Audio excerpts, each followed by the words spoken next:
Assalamualaikum warahmatullahi wabarakatuh. Waalaikumsalam warahmatullahi wabarakatuh. Bismillahirrahmanirrahim. Alhamdulillahi rabbil alamin.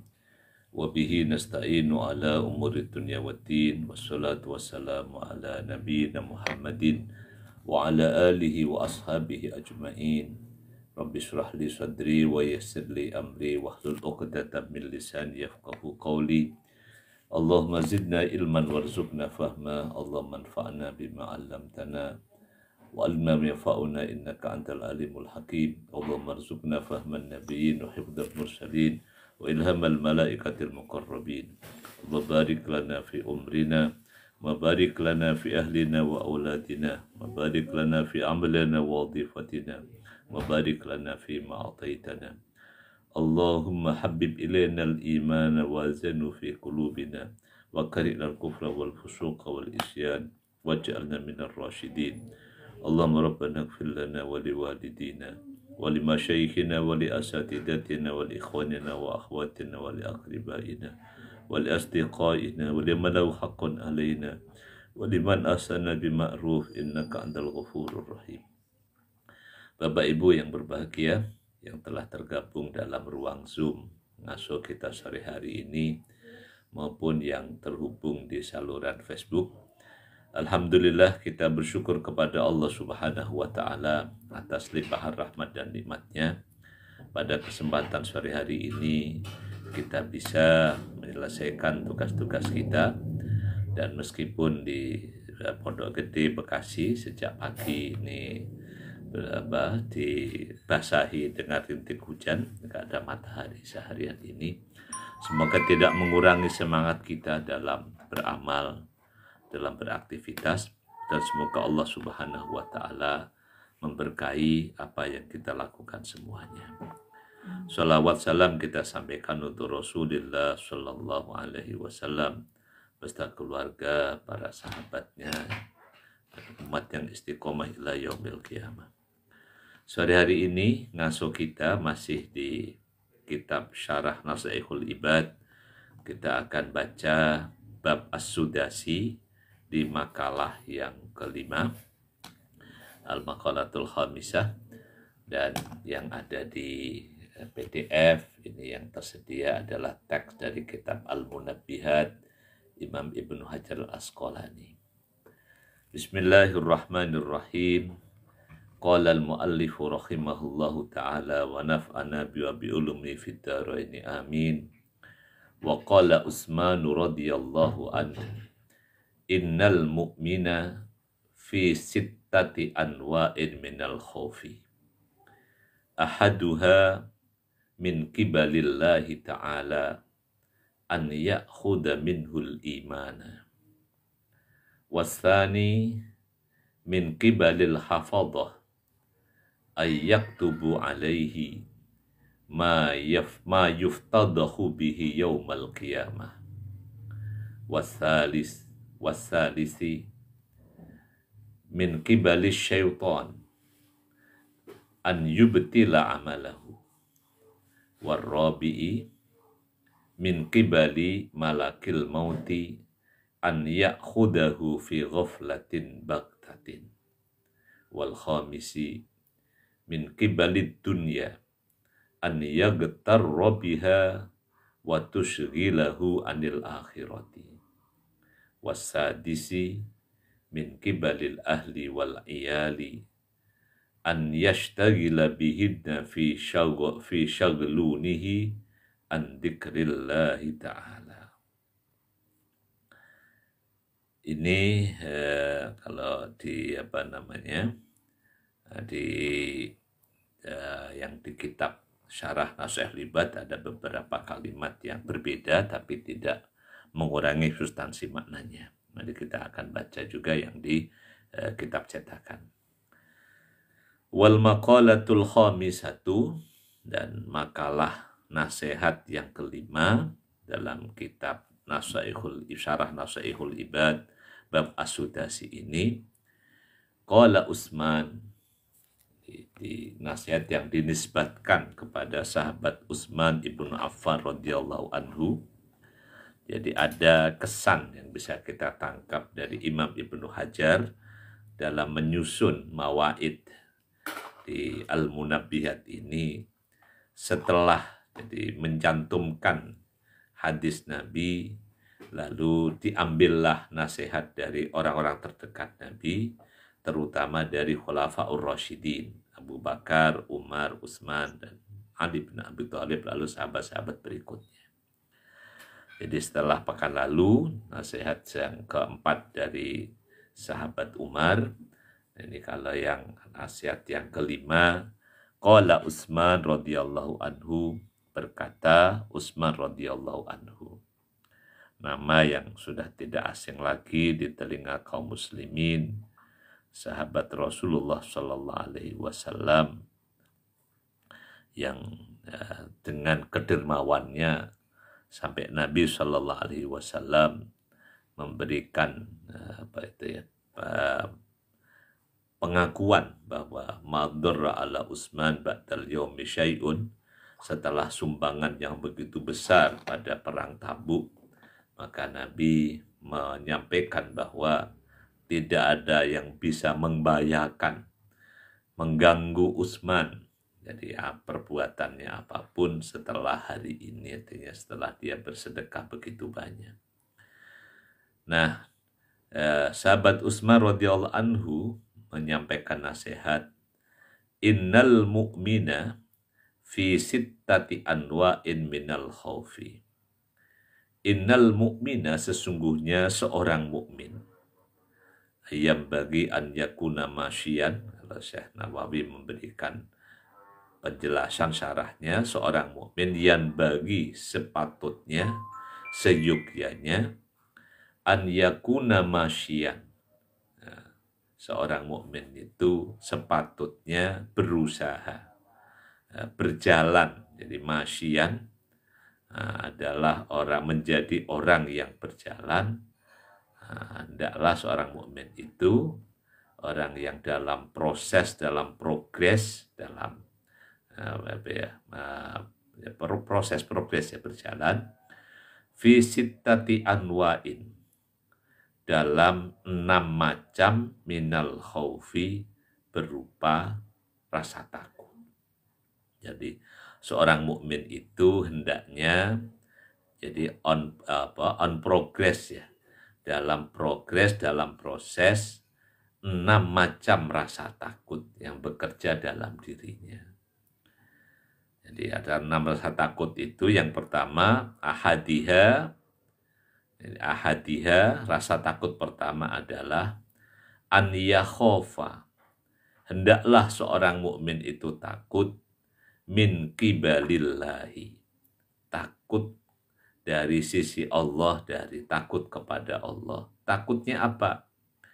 An ya'khudha minhul iman, takut kalau Allah mengambil darinya keimanannya. Takut kalau imannya tercabut. Takut kalau imannya Allah ambil, Allah cabut.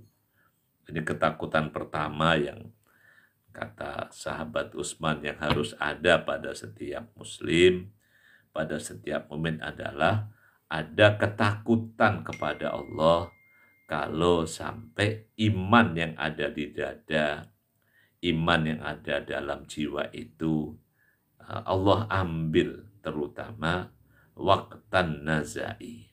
Jadi pada waktu ketika sakaratul maut, ketika kematian, nazak itu dalam bahasa kita. Di dalam bahasa Jawa pada punya orang nazak itu ya dimaknai orang yang sedang mengalami ikhtidor atau sedang sakaratul maut. Ini yang dikhawatirkan, karena ya kalau orang sampai dalam keadaan nazaknya, matinya tidak dalam keadaan iman, ini kan kerugian yang sangat besar. Pesan Al-Quran, wala tamutunna illa wa antum muslimun. Karena itulah diriwayatkan ruwiya anna ibn Mas'udin da'a bihadad du'a. Diriwayatkan rasa takut, iman tercabut, iman hilang terutama pada saat kematian, Maka Syekh Nawawi menyebutkan, diriwayatkan bahwa sahabat Ibnu Mas'ud radhiyallahu anhu da'a bihadad du'a. Jadi berdoa dengan doa ini. Itu doanya ini kalau ini enggak ada dalam ini doanya, Allahumma inni as'aluka imanan la yartaddu wa na'iman la yanfaddu wa qurrata ainin la tanqati'u wa murafaqata nabiyyika Muhammadin sallallahu alaihi wasallam fi a'la jinanil khuldi. Ini kalau ya ini ada tagnya nggak sempat nulis ya. Jadi dalam doa itu, jadi nanti secara ini sepotong-sepotong. Allahumma ya Allah, inni as'aluka. Jadi doa apa yang diriwayatkan dari Ibnu Mas'ud. Ibnu Mas'ud berdoa, Allahumma inni as'aluka. Ya Allah, sesungguhnya aku memohon kepadamu. Inni as'aluka. Ya Allah, sesungguhnya aku mohon kepadamu. Nah, ini as'aluka kepadamu yang pertama, imanan la yartaddu. Jadi yang pertama diminta adalah iman yang tidak bolak-balik, iman yang tidak kembali, iman yang tidak tercabut. Jadi imanan la yartaddu. La yartaddu. Saya coba untuk menulis ya, moga-moga bisa kebaca. Jadi imanan la yartaddu. Jadi bahasa kalau yang disederhanakan ya iman yang tidak sampai murtad. Jadi minta ya Allah iman yang istiqomah, iman yang tidak murtad. Wana iman la yanfadu. Wana iman dan kenikmatan, wana iman dan kenikmatan la yanfadu. Nikmat yang tidak habis. Jadi wana iman la yanfadu. La yanfadu. Jadi memohon nikmat yang tidak ada habisnya. Nah, kalau orang jadi tidak hanya nikmat dunia sampai nikmat akhirat ya, terutama kalau nikmat yang enggak ada habisnya ya nikmat akhirat. Wana iman la yanfadu. Jadi permohonan doanya doanya sahabat Ibnu Mas'ud radhiyallahu anhu. Wa qurrata ainin la tanqati. Wa qurrata ainin.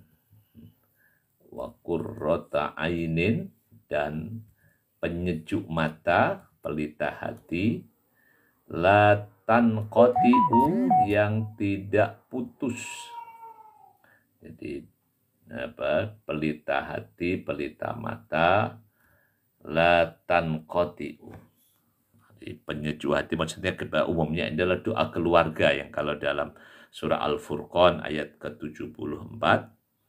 Jadi doa orang-orang ahli surga itu adalah yang mohon kepada Allah, Rabbana hablana min azwajina wa dzurriyyatina qurrata ain waj'al muttaqina imama. Jadi pelita hati, penyejuk mata, la tanqati'u, yang tidak pernah putus. Jadi diberikan bahasanya ya, hati yang selalu nikmat, yang bisa menikmati terutama keluarga, sampai nggak ada habis-habisnya.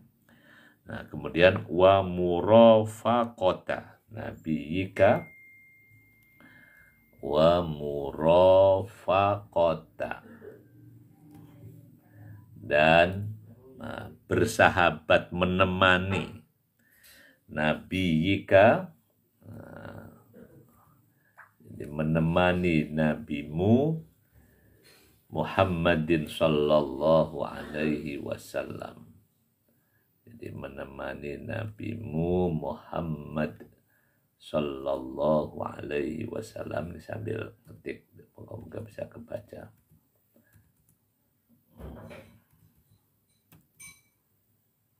sallallahu alaihi wasallam fi a'la jinanil khuldi, menemani nabimu Muhammad sallallahu alaihi wasallam fi a'la, di tempat tertinggi, fi a'la jinanil khuldi, surga abadi. Ini doa yang diriwayatkan dari sahabat Ibnu Mas'ud radhiyallahu anhu. Allahumma inni as'aluka imanan la yartaddu wa na'iman la yanfaddu wa qurrata a'yunin la tanqati'u wa murafaqata nabiyyika Muhammadin sallallahu alaihi wasallam fi a'la jinanil khuldi. Ini jadi ketakutan yang pertama kepada Allah Subhanahu wa taala, takut kalau kan, jadi iman yang ada dalam jiwa itu tercabut, terutama ketika menghadapi sakaratul maut, menghadapi kematian. Yang pertama. Wasani, dan yang ketakutan kedua, wasani yang kedua, an yakhofa, takut min kibalil hafadhah, takut dari sisi al-hafadhah, para malaikat penjaga yang ada dalam surah Al-Fitor. Wa inna alaikum lahafidin kiraman katibin ya'lamuna ma taf'alun. Itu ada malaikat hafadhah, malaikat yang menjaga, mendampingi setiap manusia, yang di Al-Fitor gitu ya.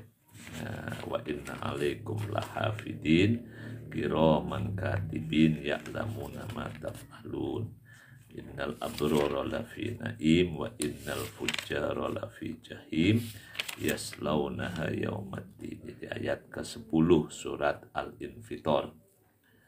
Jadi itu ada tentang malaikat hafadhah.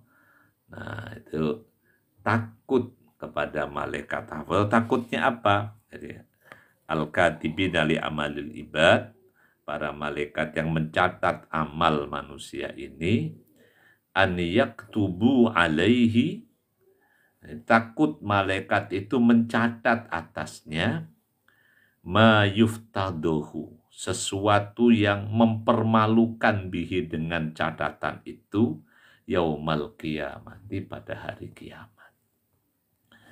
Dan seperti kita tahu dalam pelajaran tauhid, terutama pelajaran akidah tentang iman kepada malaikat, bahwa setiap orang dijaga oleh malaikat hafadhah setiap waktu. Ada 2 malaikat penjaga yang kalau di pelajaran tauhid zaman sekolah dasar dulu ya, malaikat raqib atid itu yang dikenalkan. Nah, ini yang menjaga manusia, mencatat amalnya. Nah, ini takut kepada malaikat hafadhah itu, kalau para malaikat hafadhah mencatat sesuatu yang membuat kita nanti dipermalukan di hari kiamat. Nah, diriwayatkan an-Nabi sallallahu alaihi wasallam qala, diriwayatkan dari Nabi SAW bersabda, fuduhud dunya ahwanu min fuduhil akhirah. Jadi fuduhud dunya, jadi malu di dunia, ya, kalau dapat diwelehno, dihinakan di dunia itu, ahwanu, lebih ringan, lebih enteng, min fuduhil akhirah, daripada dipermalukan di akhirat kelak. Rawahu Tabrani anil Fadl. Jadi ini tentang ya perbandingan ya, kalau orang yakin dunia ini sementara dan akhirat itu abadi. Kalau orang yakin dunia ini terbatas dan akhirat tanpa batas, maka ini yang iman bil yaumil akhir diantaranya adalah juga mengimani adanya, jadi buka-bukaan amal di akhirat kelak. Jadi setiap orang dibuka amalnya, ditunjukkan catatannya. Jadi kalau baca di surah Al-Kahfi, nanti kalau malam kan baca surah Al-Kahfi kan malam ini itu ada di tentang buka-bukaan amal itu di ayat Al-Kahfi ayat ke-49. Ada firman Allah, A'udzubillahi minasyaitonirrajim wa wudi'al kitabu fataral mujrimina musyfikina mimma fihi wa yaquluna ya wailatana ma li hadzal kitabi la yughadiru saghiratan wala kabiratan illa ahsaha wa wajadu ma 'amilu hadira wa la yadhlimu rabbuka ahada.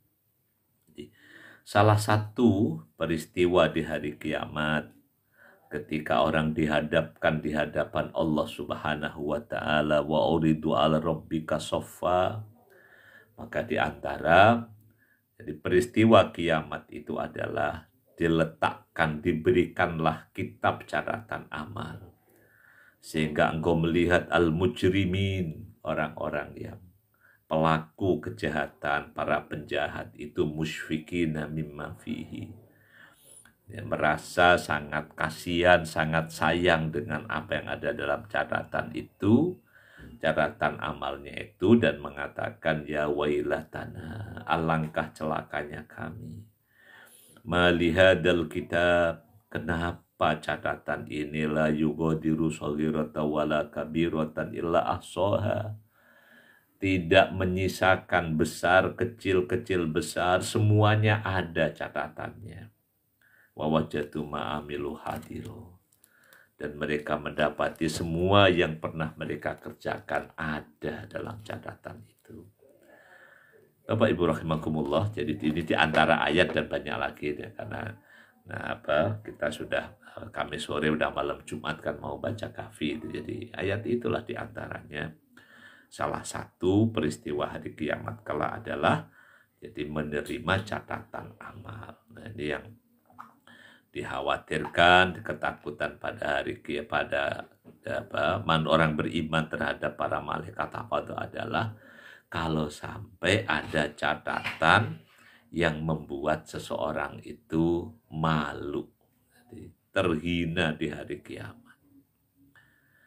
Jadi ini kalau bisa ya, nah, misalnya jangan sampai lah gitu ya. Jadi kalau bisa kita selesaikan di dunia, karena malu di dunia lebih endang daripada malu di akhirat. Qolal Manawi, al-arul hasilu, berkata Imam Al-Manawi, al-arul hasilu, aib, air, celaan, al-ar, aib, apa itu ya? Aib, cacat, al-hasilulin nafsi, yang diperoleh bagi seseorang, min kashfil aibi, berupa tersingkapnya aib fit dunia. Jadi di dunia ini yuksodut tanassulu minhu, yang dengan tujuan bisa bebas, lepas, bersih dari aib itu, ahwanu, itu lebih ringan, min kitmanihi, dibandingkan dengan menyembunyikan aib itu, ila yaumil qiyamati, sampai pada hari kiamat, hatta yunsyara wa yushtahara fil mauqif, sampai nanti di hari kiamat dipublikasikan, dipublis, yustahar, terkenal, masyhur, fil mauqif, pada saat manusia berkumpul di hari kiamat. Itu rasa malu dibandingkan nanti dipermalukan di hari kiamat di hadapan banyak orang. Sebanyak-banyaknya orang di dunia tidak akan sebanyak orang nanti di hari kiamat. Nah, ini sampai, makanya dalam cerita ini disebutkan walida lamma waqa'a fi ba'di sahabati fi zina wa arafa hadal hadis aqarra bidzalika lahu liyahuddahu walam yarji anil ikrari ma'a ta'ridihi sallallahu lahu birruju. Jadi ini makanya walida dari itulah lamma waqa'a, ketika terjadi ba'dus sahabati, sebagian sahabat ada yang kecelakaan terjadi fizina. Dan di zaman Nabi ada kan ya, kisah tentang wanita Ghamidiyah yang terkenal. Jadi salah seorang wanita yang mengaku karena melakukan perbuatan zina itu, nah sampai akhirnya mengaku, dan karena pengakuannya dia harus dihukum rajam. Terkenal itu di dalam buku-buku hadis, buku-buku fikih itu sekali disebutkan. Tapi menarik bahwa mereka jadi pasang badan untuk mendapatkan hukuman dunia agar tidak lagi mendapatkan hukuman akhirat dari dosa yang dilakukannya. Jadi yuridu yaksudut tanassul. Jadi bertujuan untuk bebas dari hal yang mempermalukannya nanti di akhirat, dia selesaikan di dunia. Makanya ketika ada sebagian salah seorang sahabat yang jatuh dalam kesalahan zina, wa arafa hadal hadis, dan mengetahui hadis itu bahwa fuduhud dunya ahwanu min fuduhil akhirah, bahwa mau dipermalukan di dunia itu lebih ringan, lebih enteng daripada dipermalukan di akhirat kelak. Jadi sampai akhirnya, nah itu, jadi kisah wanita Ghamidiyah yang kemudian dia mengakui perbuatannya, aqrabidzalika lahu sallallahu alaihi wasallam, di hadapan Nabi sallallahu alaihi wasallam. Sampai kemudian dalam cerita itu karena masih sedang mengandung, Nabi suruh pulanglah dulu, lahirkan dulu. Lahirkan dulu, sampai Nabi berwasiat kepada keluarganya agar memperlakukan wanita itu dengan sebaik-baiknya. Dengan sebaik-baiknya. Itu kalau di banyak buku hadis itu banyak menjadi kajian, termasuk tentang jadi wasiat kepada keluarga memperlakukan dengan baik orang yang telah mengakui perbuatan salahnya itu. Kalau di kitab Riyadhus Shalihin itu ada cerita itu. Jadi bab tentang wasiat kepada keluarga agar memperlakukan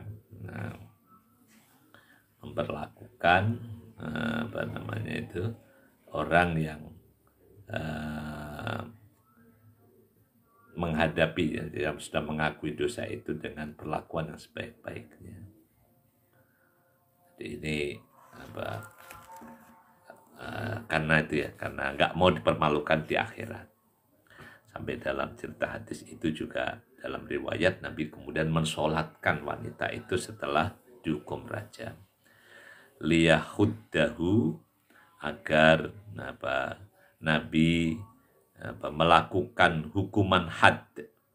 Jadi hukuman telah ditentukan itu. Walam yarji anil ikrar, dan sahabat itu tidak mencabut pengakuannya. Ma'ata'ridihi sallallahu alaihi wasallam lahu birruju. Padahal Nabi menawarkan kepada orang itu untuk mencabut. Jadi dikasih kesempatan, kalau mau mencabut gak jadi dihukum. Tapi sahabat itu tetap bertahan dengan pengakuannya dan tidak mau mencabut pengakuannya itu li ilmihi, karena keyakinannya, karena ilmunya, bi anna fadihatahu fid dunya, dengan bahwa ilmu dengan keyakinan bahwa rasa malunya, dipermalukan di dunia, bi iqamatil haddi, dengan ditegakkan hukuman had, bahkan hukuman rajam itu, dia yang lebih yakin ahwanu, itu lebih enteng min fadihatil akhirah, dibandingkan dengan rasa malu nanti di akhirat. Jadi ini ya, kalau dari nasihat ini kan dari preventif ya. Jadi menumbuhkan rasa malu kepada para malaikat hafadhah. Jangan sampai malaikat mencatat sesuatu, rasa takut kepada malaikat hafadhah. Jangan sampai malaikat hafadhah mencatat sesuatu yang membuat malu nanti di hari kiamat. Ini kan preventifnya.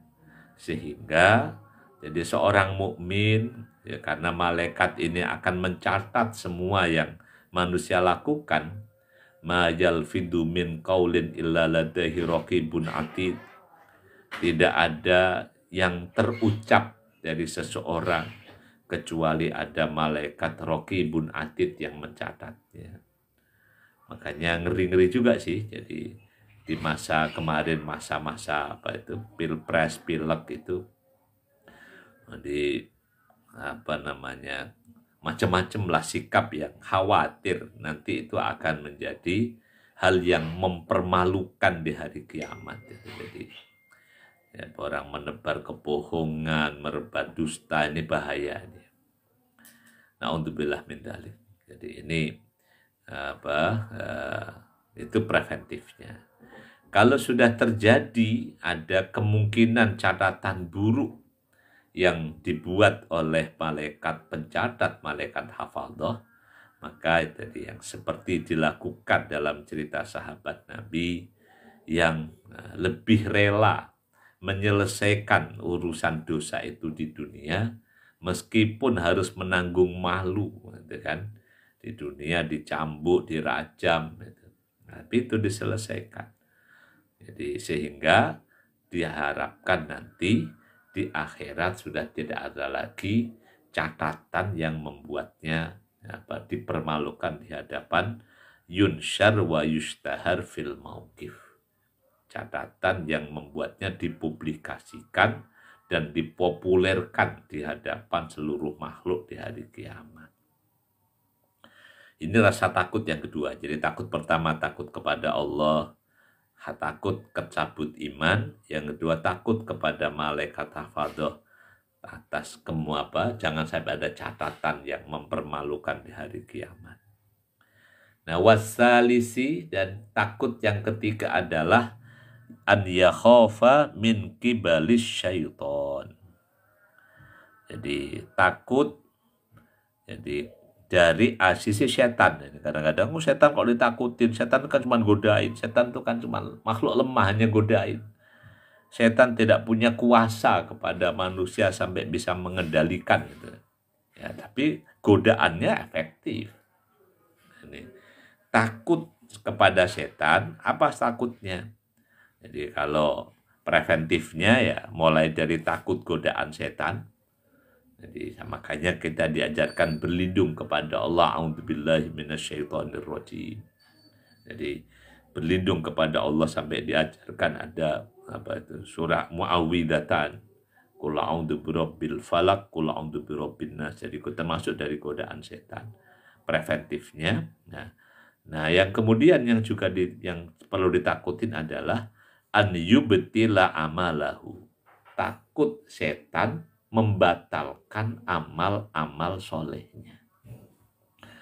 Karena Bapak Ibu rahimakumullah, jadi kalau kita perhatikan kan, jadi misalnya jadi dalam ayat tentang sedekah, itu kan ada sampai bunyinya jelas gitu. Ya ayyuhalladzina amanu la tubtilu shadaqatikum bil manni wal adha. Wahai orang-orang beriman, jangan sampai kau batalkan sedekahmu itu dengan cara membangkit-bangkit. Jadi membangkit-bangkit ngomong-ngomongin, menyebut-nyebutnya sehingga menyakiti perasaan penerima. Jadi sedekah udah baik-baik, begitu nggak kepilih jadi masalah. Ini kan jadi khawatir, sedekah tadinya baik kok malah jadi batal. Atau misalnya karena jadi menyakiti, atau kalau dalam bersedekah, kalau dalam surah Al-Baqarah ayat 264 misalnya itu kan, amal sedekah bisa menjadi hangus, menjadi batal kalau itu disebut-sebut hingga menyakiti penerima, atau orang yang menginfakkan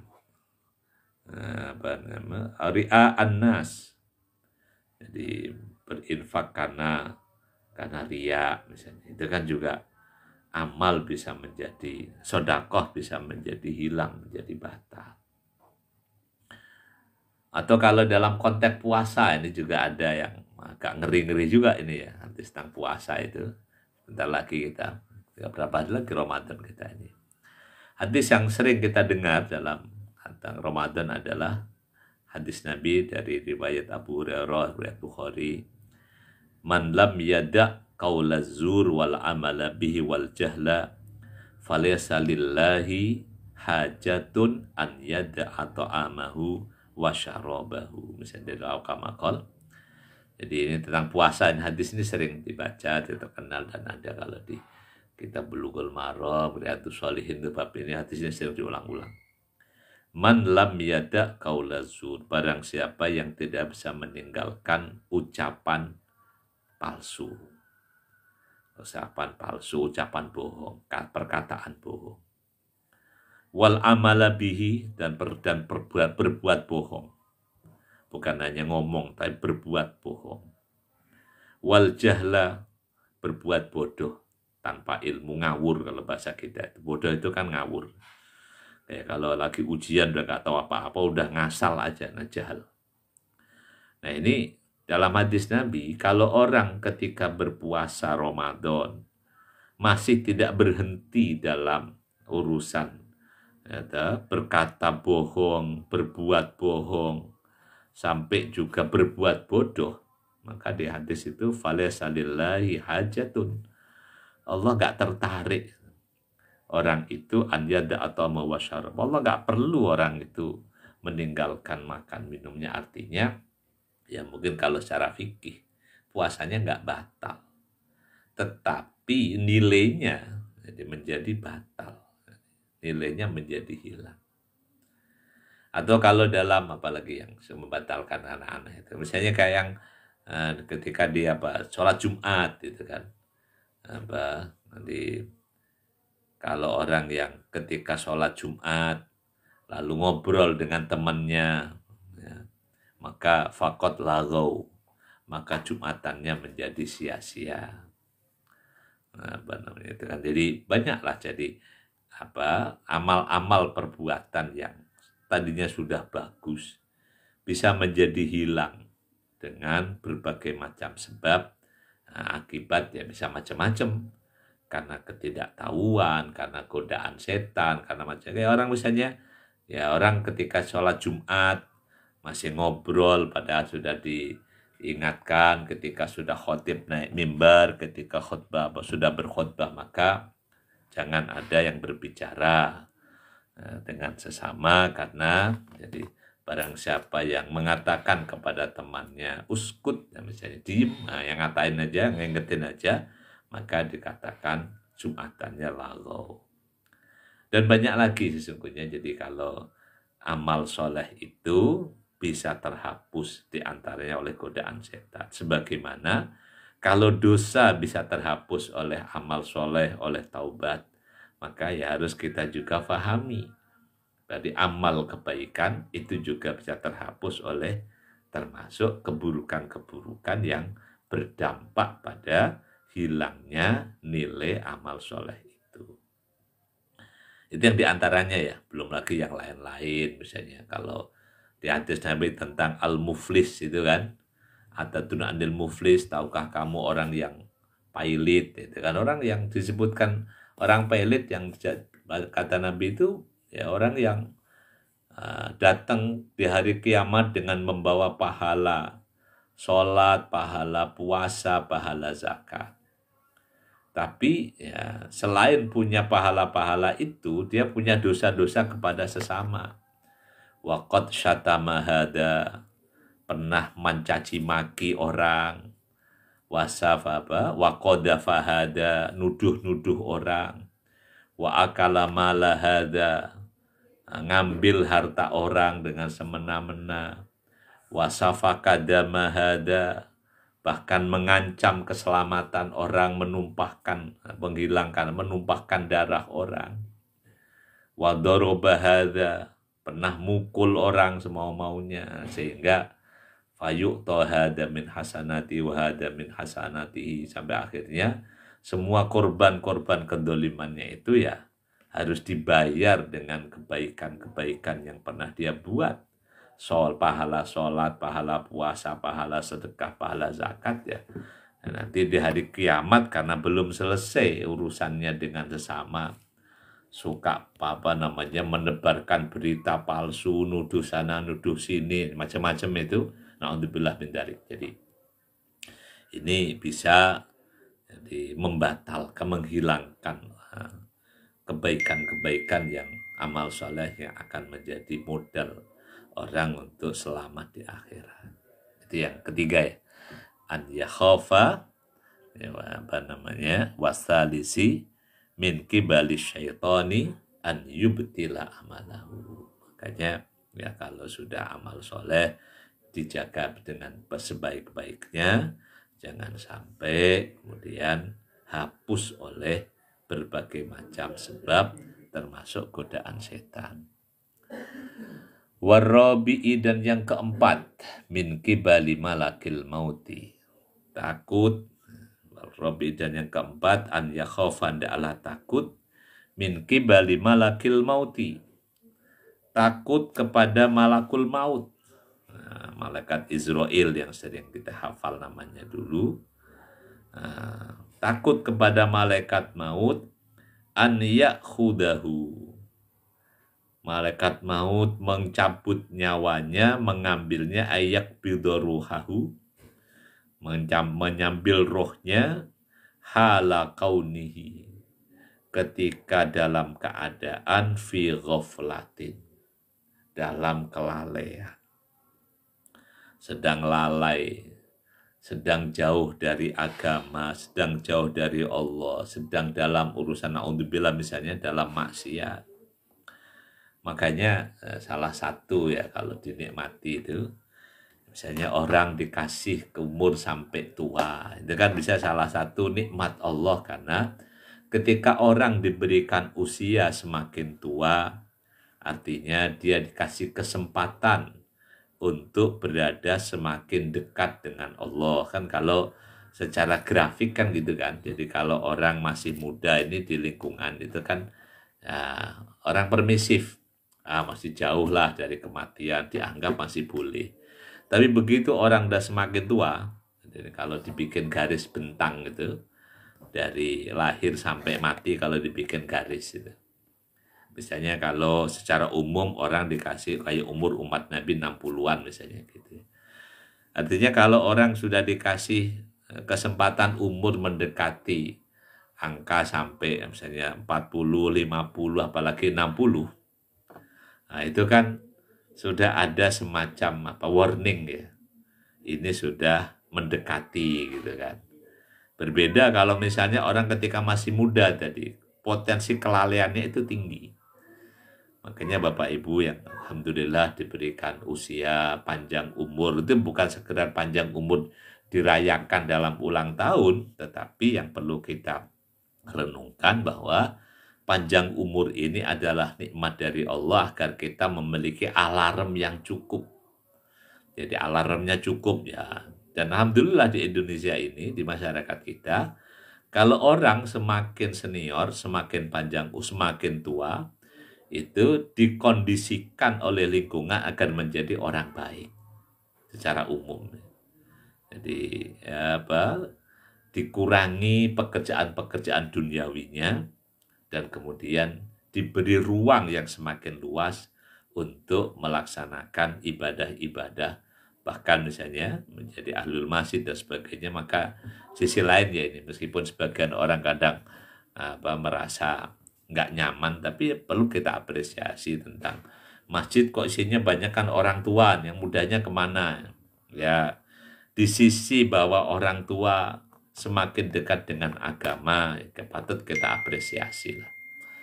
Meskipun juga kita tetap harus mencari.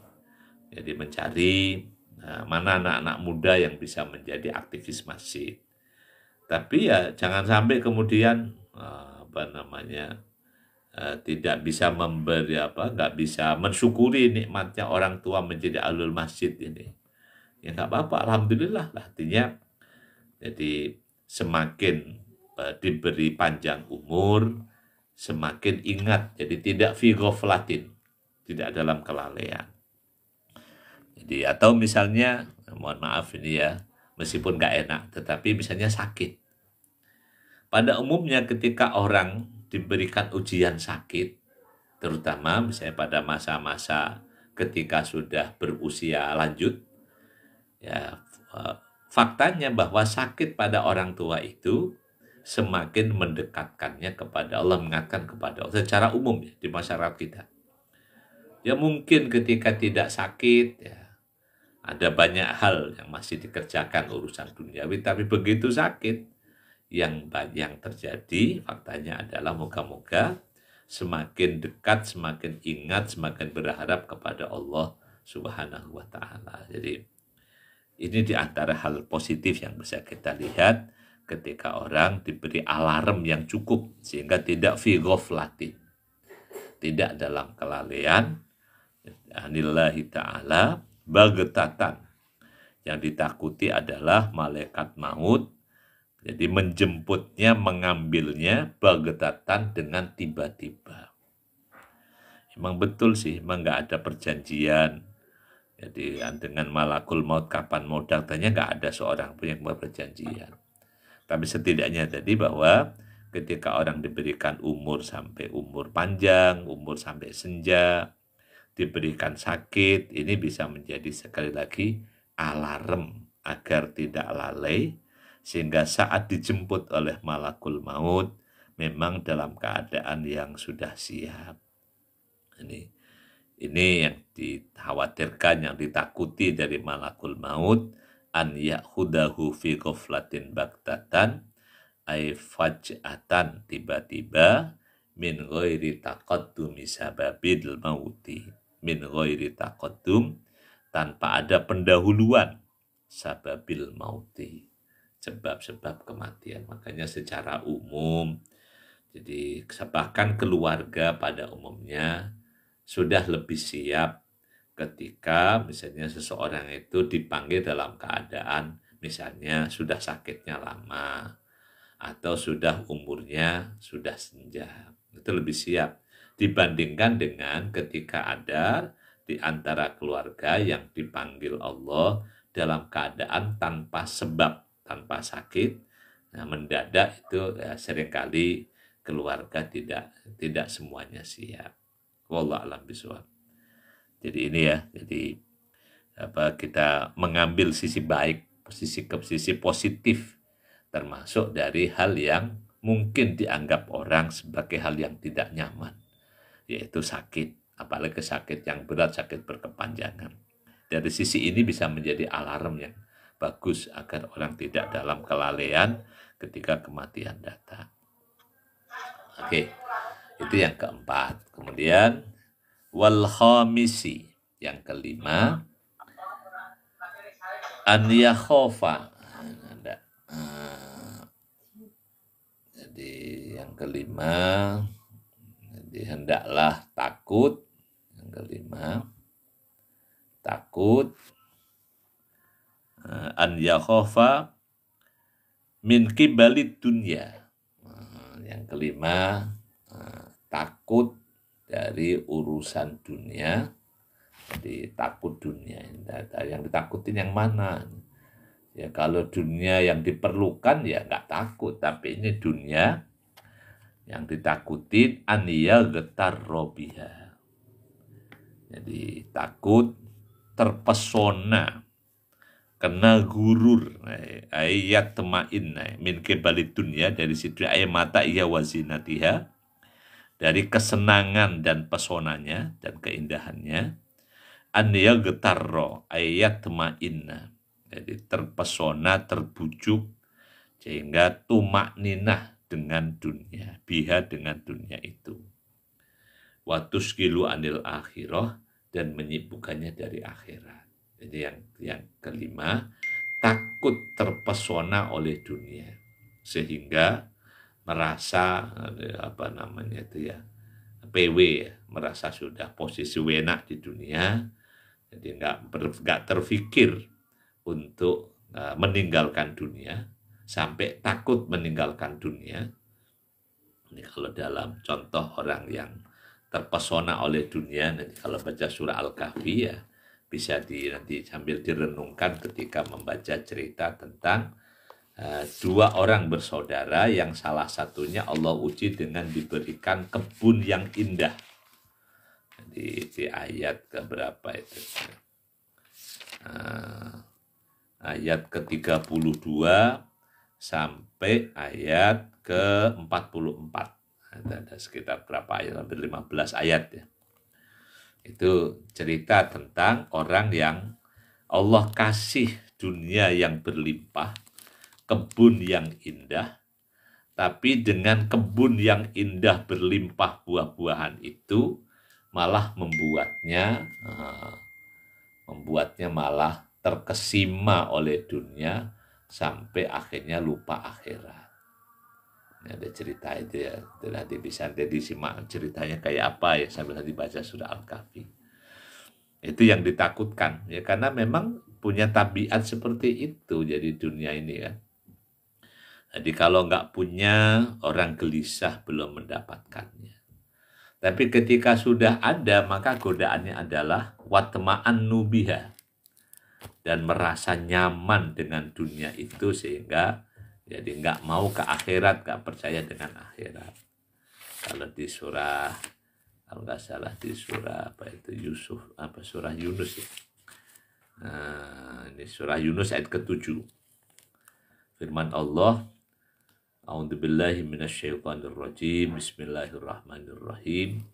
Innal ladina la yarjuna liqa'ana wa radu bil hayatid dunya watma'annu biha. Walladina hum an ayatina ghafilun ulaika ma'wahumun naru bima kanu yaksibun. Surah Yunus surah ke-10 ya, ayat ke-7. Sesungguhnya orang-orang yang tidak berharap berjumpa dengan Allah, dia udah nggak percaya mati, udah hidupnya dunia ini saja. Warodu bil hayati dunya watma'annu biha, udah puas dengan kehidupan dunia dan sudah tentu maknina, udah nyaman dengan dunia itu. Nah ini itu yang dikhawatirkan malah menjadi penghuni neraka, karena begitu orang sudah terpesona dengan dunia,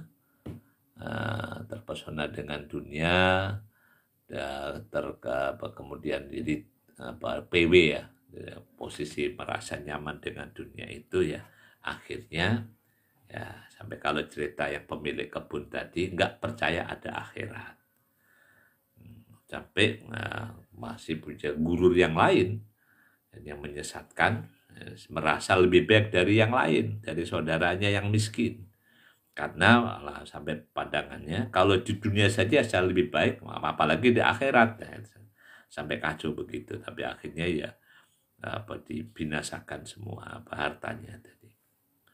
Apalagi yang dikhawatirkan adalah dunia yang membuat orang lupa akhirat. Makanya yang bagus adalah dunia yang membuat orang itu ingat akhirat. Dunia yang membuat orang bisa menjadi fasilitas untuk akhirat. Ini yang diperlukan. Ya nggak mungkin, karena dalam kehidupan beragama juga rukun Islam mengharuskan orang untuk memiliki harta dunia. Misalnya contoh, orang untuk zakat itu kan nggak mungkin kalau nggak jadi kaya. Gimana orang bisa membayar zakat, menunaikan rukun Islam membayar zakat kalau nggak kaya? Gimana orang bisa pergi haji kalau tidak kaya? Karena syarat haji kan harus manistato'a, bisa mampu. Nah menjadi orang yang mampu ini kan, sekali lagi, jadi ini kekayaan yang perlu dilandasi dan dibingkai dengan iman, keimanan yang cukup, ilmu yang cukup. Makanya kalau dalam salah satu hadis Nabi diceritakan bahwa antara dunia dengan ilmu itu kan menghasilkan ada 4 macam. Ada orang yang diberikan dunia dan ilmu, akhirnya dia gunakan dunianya itu sesuai dengan ilmunya sehingga banyak amal soleh yang dilakukan. Lalu orang yang kedua dikasih ilmu tapi nggak banyak dunia, nggak dapat dunia. Dia hanya bisa berharap dengan ilmunya dan berharap kalau dia punya harta, dia akan beramal soleh sebagaimana orang yang mendapatkan dunia dan ilmu. Fahum fil ajri sawa, keduanya dapat pahala yang sama. Nah, yang celaka yang kelompok kedua ini, orang yang dikasih dunia tanpa ilmu, akhirnya dunianya menjadi sarana maksiat. Sehingga dunia malah membuatnya semakin jauh dari Allah. Nah, lalu yang keempat paling rugi, nggak dapat dunia, nggak dapat ilmu. Nah, pikirannya, ya, kalau seandainya saya punya dunia, yang dilihatin ya karena sama kan, nggak punya ilmu. Ya, mau melakukan seperti yang dilihat itu. Maka fahum fil wizri sawa. Nah, apa dosanya juga sama. Jadi kalau dalam cerita Al-Quran ya bisa dibaca ceritanya Korun dalam surah akhir Al-Qasas. Jadi cerita Korun di surah Al-Qasas itu kan, sampai ketika Korun tampil dengan pesona harta bendanya kan membuat sebagian orang yang berharap ya letalana utyam selama utia Korun, cobalah. Kalau saya diberikan seperti yang diberikan Korun. Untungnya dalam cerita itu ada orang-orang yang utul ilma, orang-orang berilmu yang nasihatin. Jangan gitulah misalnya yang orang berilmu yang dalam waqaladna utul ilma di ayat ke-80-nya itu. Nah, itu nasihatin. Jangan persona dengan Korun. Ternyata begitu Korunnya terbenam, ya udahlah. Baru orang bersyukur, alhamdulillah gak jadi seperti Korun. Oke ya, jadi itu yang kelima. Yang terakhir, yang keenam, wasadisi. Yang ketakutan yang keenam adalah min kibalil ahli wal iyal an yashtagila bihinna fi syaglunihi an dzikrillah. Kalau dicetakan, ini wasadisi min kibalil ahli wal iyal. Wasadisi dan takut yang keenam adalah min kibalil ahli wal iyal. Takut dari sisi keluarga. Jadi keluarga, al-ahli wal iyal. Jadi anak keluarga, anak istri ini wahum man yamunahum. Yaitu orang-orang yang menjadi tanggung jawab hamalam mu'natahu wa qama bikifayatihi. Orang yang menjadi tanggungan seseorang. Ya anak istri lah tanggungan. Atau keluarga yang lain, ponakan yang menjadi tanggungannya. Ini yang ditakuti adalah an yashtagila bihim. An yashtagila bihim. Kalau dicetakan bihim. Kalau yang di PDF bihinna. Jadi sibuk dengan urusan keluarga. Fayusgilunahu. Kalau dicetakan fayusgilunahu. Lalu keluarga itu menyibukkannya, menyita kesibukannya an dzikrillah, dari mengingat Allah, wa an ta'atihi, dari mentaati Allah. Ini kalau dalam Al-Quran ada setidaknya bisa dibaca di peringatan ini surah Al-Munafikun surah 63 pada ayat ke-9. Ada firman Allah, ya ayyuhalladzina amanu la tulhikum amwalukum wala auladukum an dzikrillah wa may yaf'al dzalika fa ulaika humul khasirun. Surah Al-Munafikun ya, ayat surah 63 ayat ke-9. Ya ayyuhalladzina amanu la tulhikum amwalukum wala auladukum an dzikrillah. Wahai orang-orang beriman, janganlah melenakan kalian harta dan anak-anak kalian dari mengingat Allah. Wa may yaf'al dzalika fa ulaika humul khasirun. Ini kan juga barang siapa melakukan hal ini maka mereka adalah yang merugi. Sehingga jadi pemahaman tentang anak-anak dan keluarga ya perlu di-refresh bahwa mereka adalah amanah Allah, mereka adalah para a'wan, jadi mitra dalam beribadah kepada Allah Subhanahu wa taala. Atau di surah berikutnya juga ada surah At-Taghabun, surah 64 pada ayat ke-14 sampai 16 itu juga ada ayat yang hampir sama. Firman Allah, ya ayyuhalladzina amanu inna min azwajikum wa auladikum aduwwan lakum fahdaruhum wa in ta'fu wa tasfahu wa taghfiru fa innallaha ghafurur rahim. Innama amwalukum wa auladukum fitnah wallahu indahu ajrun azim.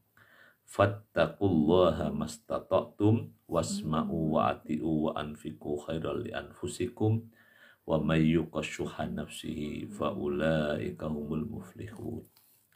Ini ayat yang patut direnungkan dalam hal keluarga dan ya. Jadi pertama di ayat yang ke-14 itu bahwa ada kemungkinan istri anak-anak itu sebagai musuh, maka waspadalah gitu. Lalu yang direkomendasikan adalah menyikapi ini karena memang itu keluarga, maka Allah mengajarkan wa in ta'fu wa tasfahu wa taghfiru. Jadi menyikapi anak dan keluarga itu ya, dengan sikapnya memaafkan, wa in ta'fu. Jadi bukan pendendam. Jadi orang tua kok dendam sama anaknya ya nggak boleh. Suami kok dendam sama istri ya nggak boleh. Ini kan ta'fu wa tasfahu. Jadi halaman baru. Jadi menghapus semuanya itu. Jadi selalu menggunakan halaman baru. Wa taghfiru, mengampuni. Jadi memaafkan, mengampuni.